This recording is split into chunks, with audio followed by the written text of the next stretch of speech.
मेरा नाम सुहाना है और मैं कराची की रहने वाली हूँ।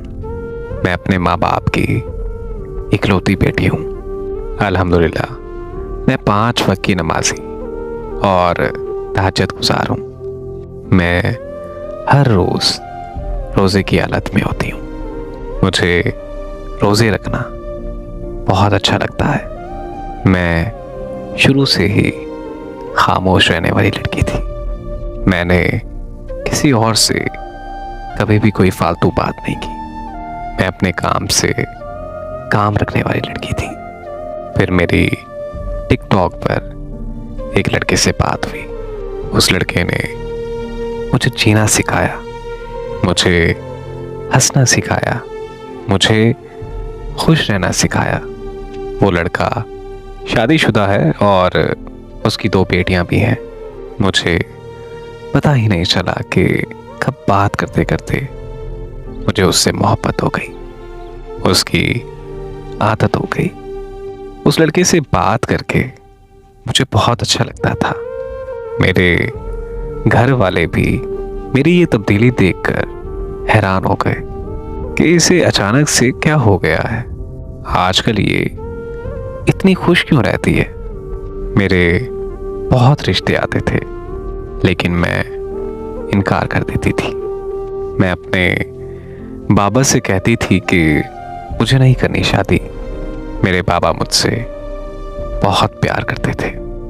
मेरे बाबा मेरा हमेशा साथ देते थे, लेकिन मुझे उस लड़के से बेपनाह मोहब्बत हो गई। मैंने उसे बता दिया कि मैं आपको बहुत पसंद करती हूँ। जवाब में उसने कहा कि मैं भी आपको बहुत पसंद करता हूँ। हम दोनों एक दूसरे से शादी करना चाहते थे, लेकिन मुझे इस चीज़ का इल्म था कि मेरे घर वाले ये रिश्ता कभी नहीं मानेंगे, क्योंकि हम सिंधी हैं और ज़ात से कभी बाहर शादी नहीं करते।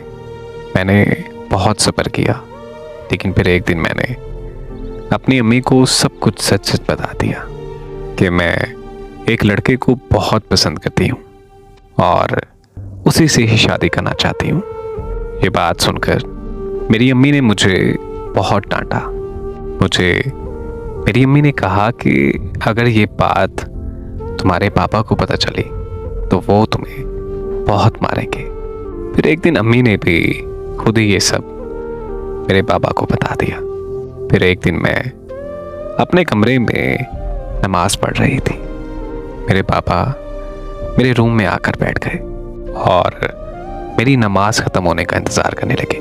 मेरी नमाज ख़त्म हुई तो मेरे बाबा ने मुझसे कहा, मेरी बेटी की सालगिरह आ रही है। इस सालगिरह पर मेरी शहज़ादी को क्या चाहिए। मैंने अपने बाबा से कहा कि पापा कुछ नहीं, बस आपकी दुआएं चाहिए। फिर पापा ने कहा कि मैंने सुना है कि आप भागना चाहती हो। मैंने अपने बाबा को कहा कि नहीं बाबा, ये बात आपसे किसने कह दी। फिर बाबा ने कहा कि हिजाब करो। मैंने कर लिया। फिर कहने लगे भाग जाओ घर से। मैंने अपने बाबा से कहा नहीं बाबा, मुझे नहीं भागना। फिर मेरे बाबा ने मुझे मारना शुरू कर दिया। मुझे बहुत ज़्यादा मारा।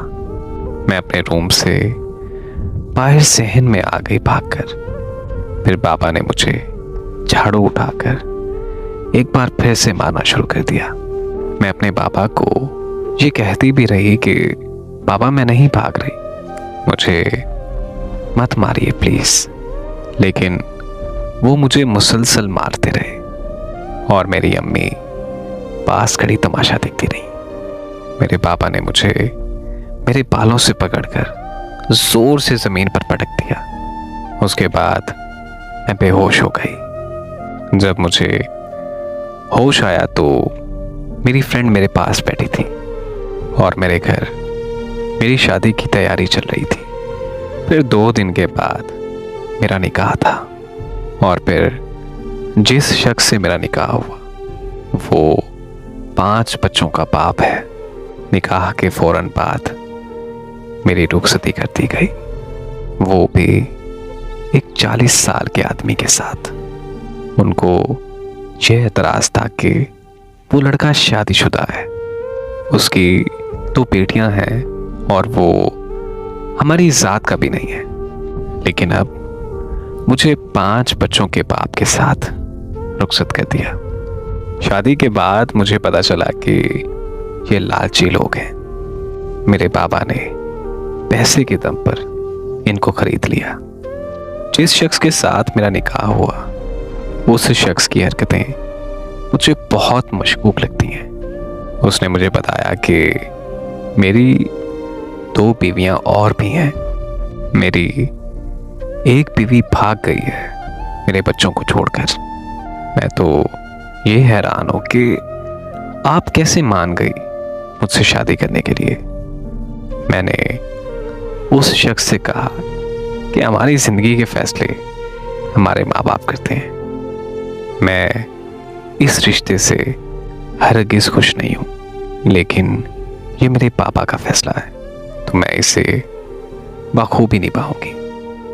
आप परेशान मत हो, मैं आपके बच्चों को भी संभालूंगी। लेकिन आप मुझसे एक वादा करो कि आप कभी मेरे करीब मत आना। मैं आपके सब काम करूंगी, लेकिन मैं आपसे ये माजरत चाहती हूं कि मैं आपको ये हक नहीं दे सकती। मेरी ये बात वो मान गया। मुझे फिर पता चला कि उसके बाहर वाली औरतों से ताल्लुकात भी हैं।